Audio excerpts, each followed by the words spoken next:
Hello, everybody. Hello, everybody coming in. Thank you for joining me. I'm here. If this is your first time on my scope, my name is AV. My blog is AV Does What.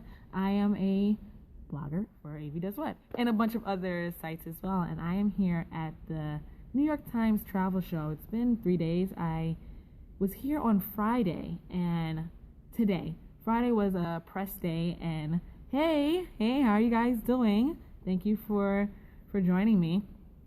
Yeah, and welcome replay viewers. I have some simple tips that I learned from this panel. Missed you yesterday. Yeah, I didn't go yesterday. Yeah, I really didn't feel up to it, but I am here today, back. I'm here. The show is actually over, actually. But I went to a bunch of different panels, and if you guys are not familiar with the New York Times travel show, it is a trade show, essentially. A bunch of different tourism boards are here presenting their country to you if you haven't been there, if you would like to go, and it's a really good time for travel bloggers and other bloggers who want to discover other countries and possibly go to their country to work.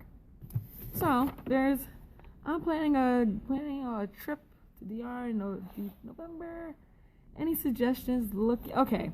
I stopped at the DR booth shortly. Not for a very long time. They had some good bacalao and green plantains and pear, well, avocado. But I have not been to DR, so I don't have too many tips about DR. But if you are a travel blogger, it's best if you contact the travel tourism board, that country's tourism board, and they'll be able to help you in any way possible if you want to see more. If you are doing it for blogging or if you're doing it for personal stuff, the people at the tourism board, because they want you to be a adequate tourist, so they're going to give you all the tips and hotels that you should go to. And I also tap into your resources and your network to find the best spots, because tourism boards are kind of like Yelp sometimes. They don't always know like what's the lowdown, and that's why they bring bloggers out there so they can give you guys the masses the lowdown. But I have my 5 simple tips that I learned this weekend I went to a panel discussion, travel blogging for beginners, and they gave us 10 tips, but I will give you 5, and then the other 5 I will write about, and you guys will be able to see it on the blog. These guys are from GoNomad.com. Mark Hartshorn and Paul Schul. Yeah, Paul Schul is the photographer and Max is the blogger. And here are the 5 tips. Find a hook. If you're writing, if you have a travel blog, find a hook. Find what you're gonna hook and tell them. What's your angle? Are you going on a hat tour? Like, who has the best hats in the country or in the world? Or you found out someplace has nice hats and you want to know about hat making in Istanbul. And don't mind me, anytime I do a travel example about anything, it's always Istanbul. I should have visited their booth, but everything is Istanbul. So yes, number 5, I'm gonna go countdown. Number 5, find your hook. Number 4, get right to the point. They mentioned if you are one of those people who want to have a really lengthy travel blog, people are really not going to read it. They want to see nice pictures. They want to know where you're going. They want to know where you are. Don't make it too mysterious in the beginning and really to reveal that you are in Cape Town. Just get to the point. Like, you could even put it in the title, like why Cape Town is awesome, and Cape Town is awesome. So get right to the point when you are writing. 300 to 500 words should be like ideal with some really like awesome pictures. Number 3, and if you guys are just joining me, I am giving 5 simple tips for travel bloggers who are especially beginning. Number 3, because we're counting down. Number 3, the hardest part is your story arc.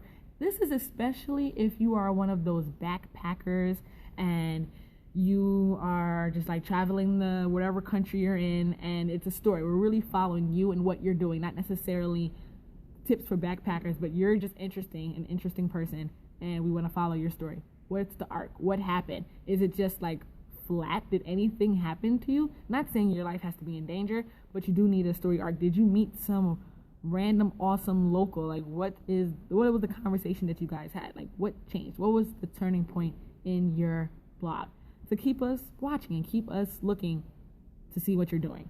So yes, that is the hardest part, but find your story arc. Number 2, stick to one sentence. It's usually past because usually when you're writing it, it's already happened. You really can't write in real time. So stick to one sentence. And number 1 is narrow your focus. If you are going to a country for an event, let's say like I went to Trinidad earlier last year. It was a great time, but I ended up doing 3 posts from it. And if you're a travel blogger, this is great because it generates more content. I did a music video because I just had so much footage. I did a 10 Trinidad Carnival commandments. So for newbies who are just going there for the first time, what you can do to survive and make it through your carnival. And I did another video on YouTube. What was it? It was the history of carnival. So those are 3 different posts. If I try to put everything in one, it'll be overwhelming and it'll also go over my 300 to 500 word limit. So those are my tips that I received here at the New York Times Travel Show. Just to recap, find the hook. Get right to the point. The hardest part is your story arc. What changes in your story, especially if we're following you as a backpacker or someone who's just travel hopping. Stick to one sentence and narrow your focus. The other 5 tips I will put on avdoeswhat.com sometime this week, preferably Wednesday.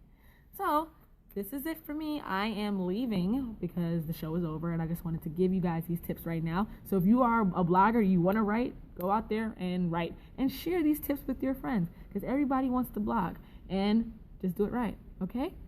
If anyone has no other questions, I'm out of here. See ya.